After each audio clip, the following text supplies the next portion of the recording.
గద్వాల నియోజకవర్గ BRS party incharge Basu Hanumantha Naidu ఆధ్వర్యంలో నియోజకవర్గ పరిధిలోని వివిధ పార్టీ సీనియర్ నాయకులు, మండలం తాజా మాజీ అధ్యక్షులు, ఉపాధ్యక్షులు, మాజీ సర్పంచులు, ఉప సర్పంచులు, వార్డు మెంబర్లు, సింగిల్ విండో డైరెక్టర్లు మరియు పార్టీ సీనియర్ నాయకులు కేటీఆర్ సమక్షంలో దాదాపు 1000 మంది దాకా బీఆర్ఎస్ పార్టీలోకి చేరనున్నట్లు గద్వాల ఇన్ఛార్జి బీఆర్ఎస్ నాయకులు బాసు హనుమంత నాయుడు తెలిపారు. గద్వాల నియోజకవర్గం నుండి భారత్న బీఆర్ఎస్ పార్టీలోకి చేద్దామని కాంగ్రెస్ పార్టీ నుంచి 1000 మంది ముఖ్య నాయకులు, కార్యకర్తలు, మాజీ సర్పంచులు, ఎంపీటీసీలు, డైరెక్టర్లు అందరూ కూడా మాకు అభివృద్ధి జరగాలంటే ఒక బీఆర్ఎస్ పార్టీ అని ఈరోజు రేవంత్ రెడ్డి ప్రభుత్వం సంవత్సరంన్నర అయితే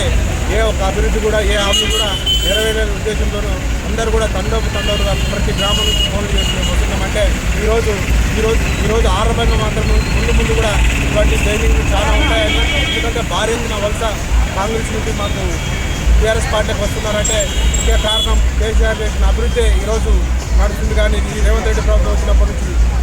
ఏ విధంగా ఒక హామీ కూడా అమలు కాలేదనే ఉద్దేశంతో భారీ ఎత్తున పార్టీలకు చేరుతున్న ముఖ్య నాయకులందరూ కూడా ఈరోజు తెలంగాణ భవన్లో 2 గంటల కేటీఆర్ సమక్షంలో చేరుతున్నందుకు వాళ్ళకి ధన్యవాదాలు తెలుపుతూ 1000 మంది, దాదాపు 1100 మంది దాంట్లో ముఖ్య నాయకులు ఉన్నారు, సర్పంచులు ఉన్నారు, ఎంపీటీసీలు ఉన్నారు, అందరూ కూడా ఈరోజు కేటీఆర్ సమక్షంలో పార్టీలో చేరుతున్నారు.